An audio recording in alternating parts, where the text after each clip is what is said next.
Lagi dengan Mas Leon. Iya, Pak. Oke, silakan.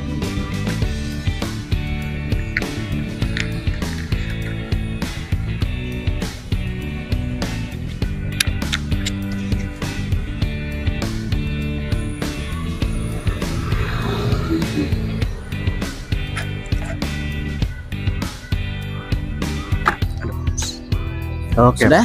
Sip. Sudah, Pak. ESG Tower ya. Benar, Pak. Oke.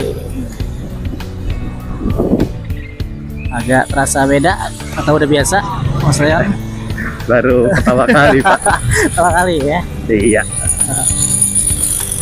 Terus saya sambil bikin konten nih, Mas Leon nih, keberatan gitu. Saya sambil merekam nih.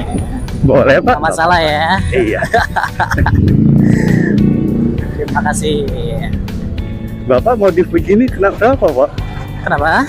Modif seperti ini Modif kenapa, helmnya? Pak? Iya. Dibeli alatnya aja di satu helm itu 600 ribuan. Jadi kalau dua ya 1,2-an ya lumayan. Tapi itu alatnya yang tergolong kelas menengah. Kalau yang lebih murah ada, yang lebih mahal juga ada. Ke kanan aja kali ya. Boleh. Perlu di-maintain bulanan nggak, Pak? Di maintain gitu. Iya. Ya mungkin pas awal penyambungan aja. Gitu udah nyala nih pagi nih. Nanti di tengah jalan saya mau putusin koneksinya. Pas begitu nyalain lagi tinggal klik sekali aja. Terus kalau masalah baterai dia bisa di charge ulang gitu. Bisa di recharge kayak HP aja. Tahan berapa jam sekali cas, Pak? Lebih dari 10 jam. Oh, lama ya? Ya bisa buat satu kali tarik seharian.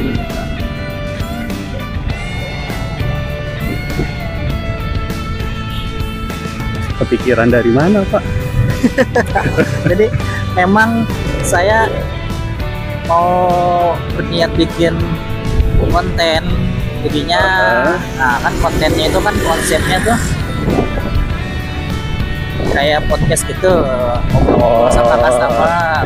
Jadi saya pikir kayaknya mesti perlu alat tambahannya biar ngobrolnya lebih asik. Jadinya udah pakai alat ini nih, intercom. Biasanya alat ini dipakai sama orang-orang yang senang touring tuh. Biar lebih mudah komunikasi ya. Ya. Kalau mau nyampein kalimat yang dengernya tuh nggak haheho kadang-kadang kan. Kadang-kadang kan Benar. ini aja padahal posisi mic-nya kayaknya agak jauh nih dari Mas Leon nih. Dari saya ya. Kalau lebih dekatkan lagi saya lebih jelas lagi. Nah, begini, Pak. Nah, sip. Oke. Mantap. Nah, ngomong-ngomong lagi buru-buru atau biasa aja nih, Sebenarnya? Saya biasa aja kok, Biasa Pak. aja ya. Iya. Nah, golong orang yang jago manage waktu nih berarti nih. Bukan, Pak. Bukan. Biasanya dilemburin, Pak, kalau telat. Konsekuensinya gitu ya. Benar. Iya, tapi memang kalau orang udah sering lembur ya udahlah, nggak usah terlalu terpaku dengan jam masuk ya. Iya. Oh, nanti pas pulang juga biasa lama pulangnya gitu kan. Udah nggak kenal waktu pulang, Pak. Mana? Pulangnya kalau udah capek aja ya. Konten begini udah dari kapan, Pak? Sejak awal banget tuh 5 bulan yang lalu lah. Cuman namanya nih saya belajar sambil berjalan ya. Learning by doing nih jadinya. Sempat beberapa kali tunda untuk beli alat tambahan, terus juga lanjut lagi, tertunda lagi. Kalau ada yang kurang dan perlu diperbaiki ya saya perbaiki. Hebat, Pak. Hebat. Terima kasih. Jadi kalau ada yang bilang kayak gitu, saya jadi lebih termotivasi dan lebih semangat. Jadi experience pertama saya, Pak. Gitu ya. Sangat menarik gitu loh. Sangat menarik itu. Oke, terima kasih ya. Apalagi kalau saya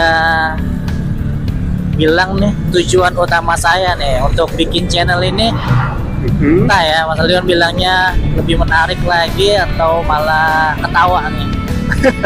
Saya punya tujuan dan mimpi suatu saat nanti pengen ikut andil dalam memperbaiki Indonesia ini nih. Dengan konten-konten nih yang sebenarnya lebih ke arah informatif dan edukatif. Kuliah ya Pak, tujuannya ya. Ya, semoga aja saya nggak melenceng nanti di tengah jalan ya. Kadang-kadang kan orang punya tujuan awalnya baik karena dia udah keenakan gitu, terlena ya udah tuh. Berubah tujuan. Iya, berubah tujuan tuh melenceng.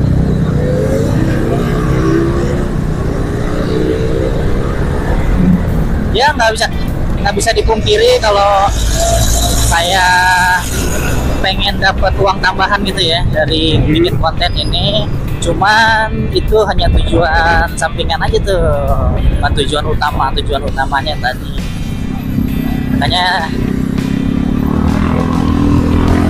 tambahannya cuman rezeki lah, bukan tujuan utama ya. Ya, rezeki. Dan kalaupun saya nanti dapat tambahan-tambahan gitu yang lumayan, saya pengen lebih fokusin ke konten terus aja tuh biar lebih maksimal lagi, lebih nambah lagi gitu.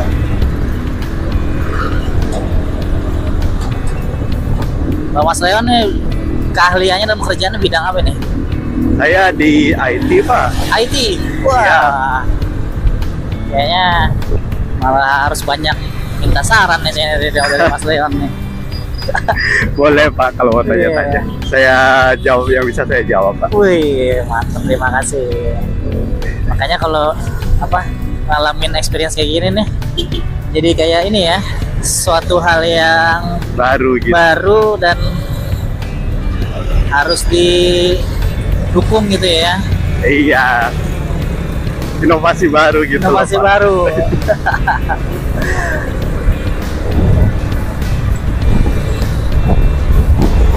Bapak bukan daerah sini ya? Iya.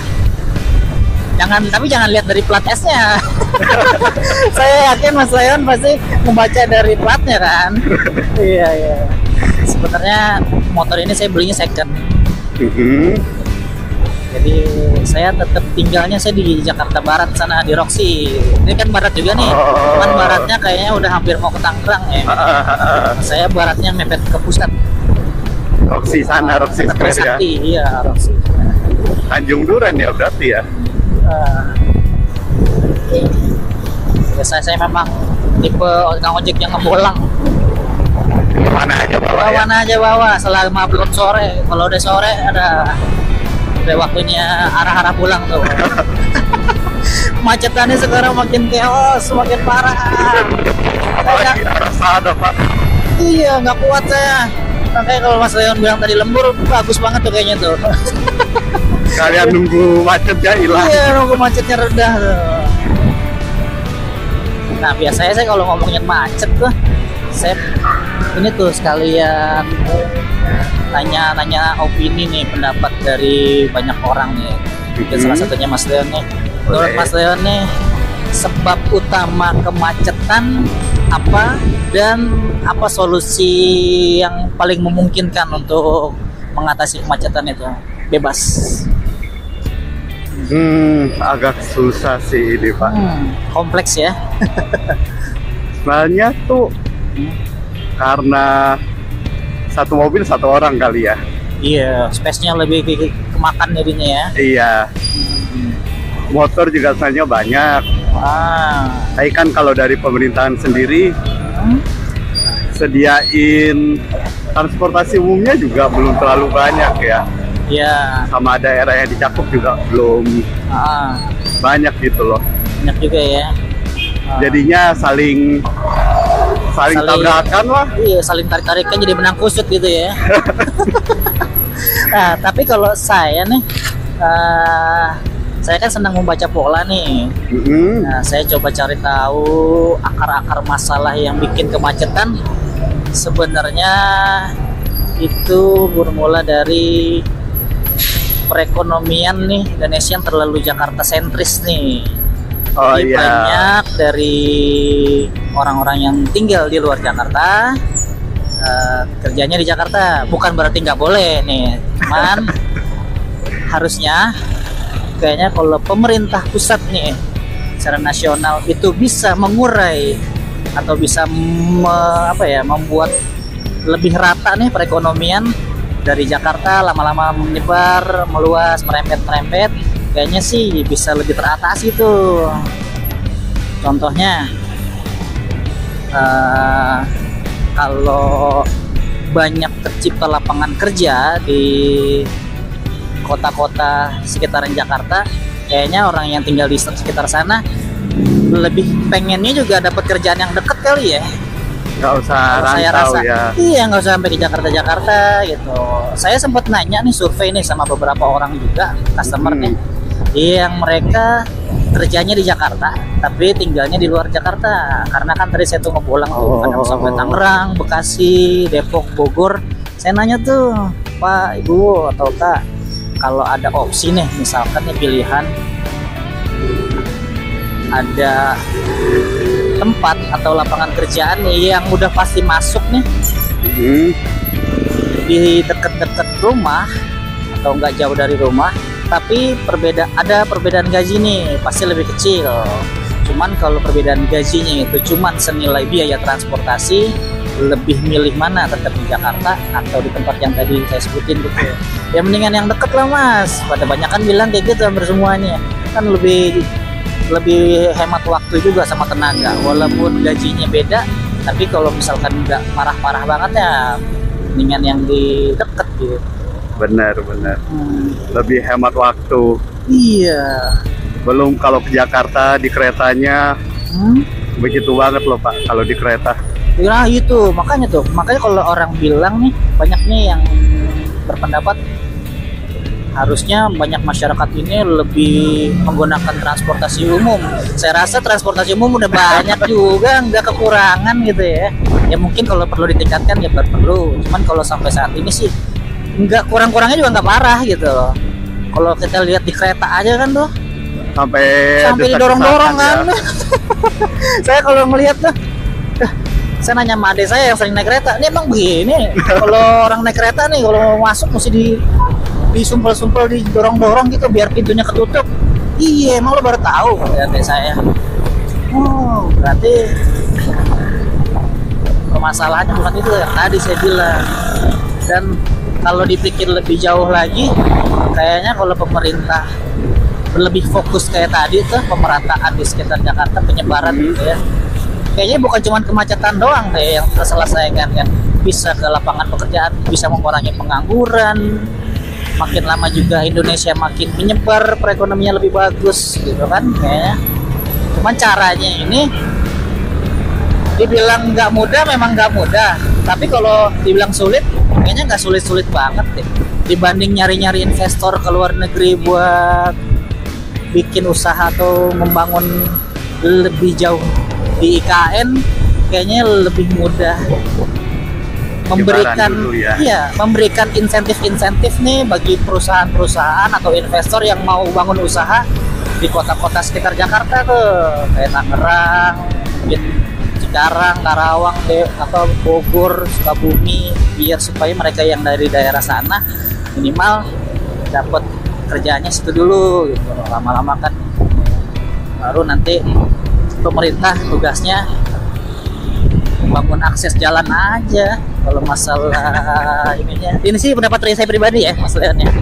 Kalau nanti ada perbedaan pendapat nggak masalah, bisa disampaikan atau dibantah, nggak masalah.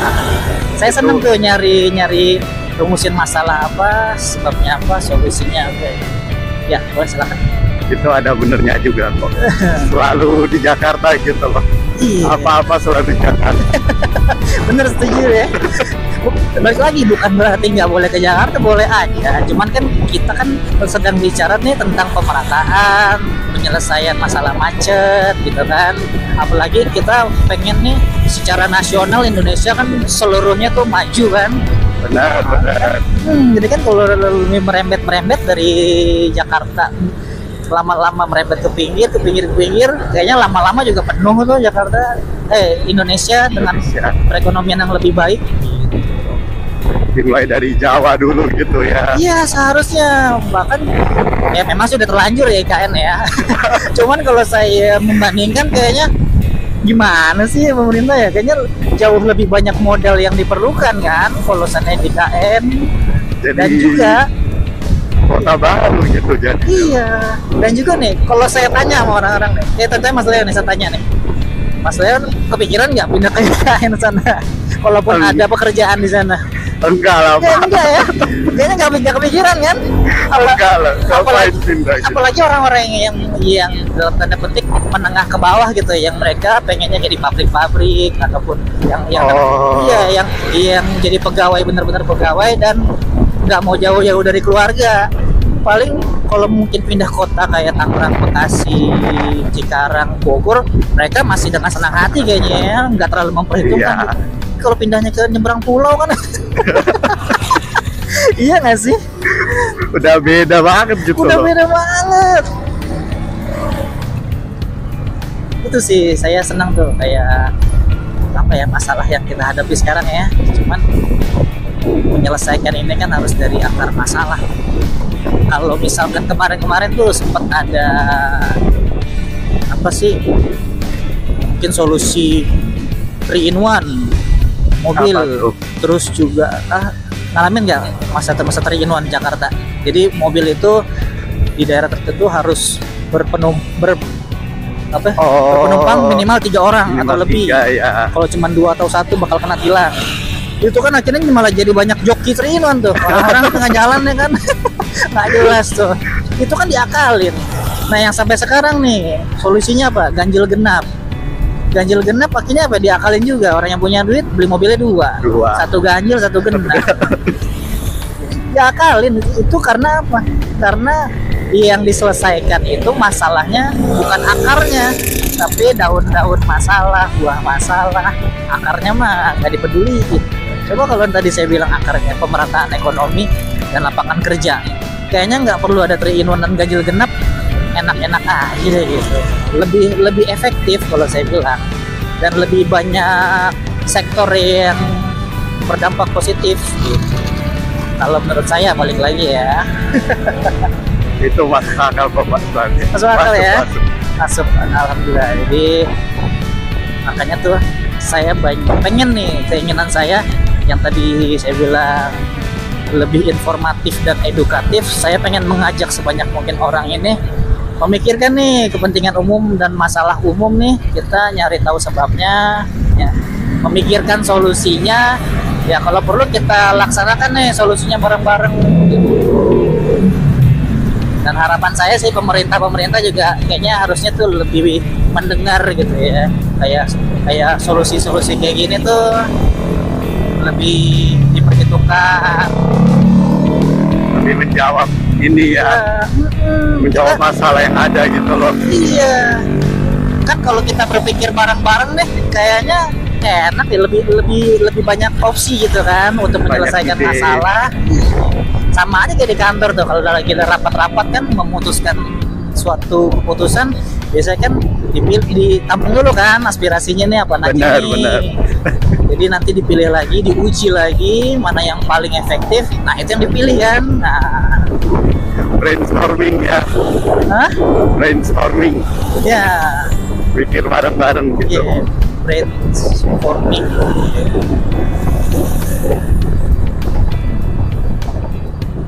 Seperti itu kalau masalahnya. Nah, tapi kalau selanjutnya nih, saya nanya opini nih pribadi lagi nih. Boleh, tentang kasus yang lagi panas nih, tentang jet pribadi. Tahu nggak? Enggak. Jet pribadinya Kaisang. Enggak. Yang Kaisang pakai enggak ya? Wah, sayang banget tuh. Kenapa? Ya, jadi saya nggak tahu sih. Saya jelasinnya aku cukup apa enggak nih? Semoga cukup ya. Jadi boleh. Jadi 2 minggu kemarin tuh Kaisang dengan istrinya kayak posting suatu thread gitu di Instagram, medsos, yang dalam tanda petik sebenarnya masuk ke kategori flexing gitu. Dia ke US dan ke banyak tempat menggunakan jet pribadi. Dan dari situ banyak orang yang penasaran nih jet pribadinya dari mana sih, dia punya sendiri apa nyewa sih gitu kan. Kalaupun nyewa bayarnya berapa, bisa nggak sih dengan bisnis yang dia jalanin itu dengan menyewa jet pribadi. Dan setelah diusut-usut ternyata bukan cuma nyewa, bukan nyewa, malah kayak ada kepemilikan ataupun bahkan kayak gratifikasi gitu. Nah, sekarang kan makanya kan KPK lagi pengen ini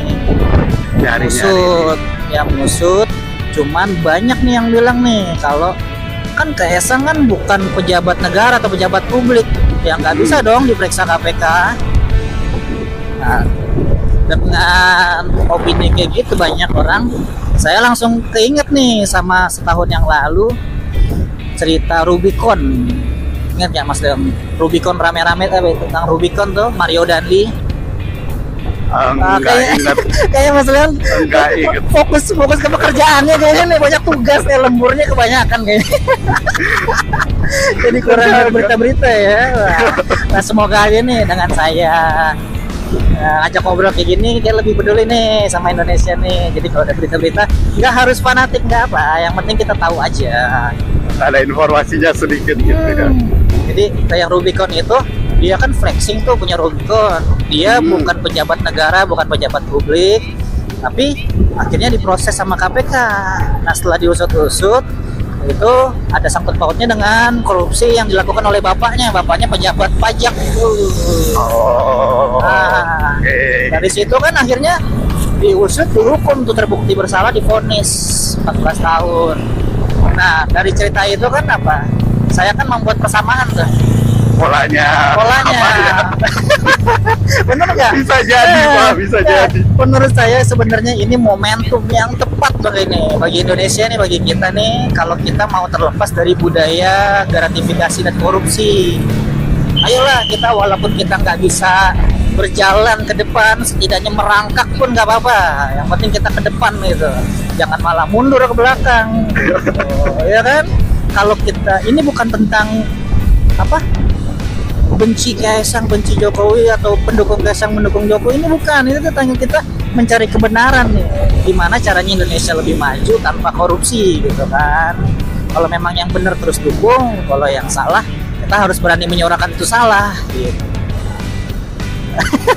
Sorry, mohon maaf nih Mas Leon, saya jadi kayak kesannya nih kayak ini nih. Agak apa-apa, nggak masalah ya. Saya aja baru tahu. Aduh, tapi omongan saya ini jangan langsung dipercaya, tapi cukup buat jadi bahan buat men-trigger aja ya Mas Leon ya, biar lebih nanti cari tahu lagi nih. Diproses lagi ya informasinya. Iya, jangan-jangan yang saya sampaikan hoax nih gitu. Harus berpikir kritis juga. Ngomong-ngomong udah sampai nih, nggak terasa nih. Iya. Di sini apa depan sana? Di depan halte ini aja, Pak. Halte ini aja. Iya. Makasih banyak Mas Leon sekali lagi. Yo, makasih. Boleh sapa teman-temannya nanti pas turun. Boleh, Pak, boleh. Ya, saya hai aja. Buat yang nonton konten-konten ini, boleh dicobain experience ini deh, sangat menarik ya. Terima kasih. Begitu saya pamit dulu ya. Ya, dulu kapan-kapan. Terima kasih kembali.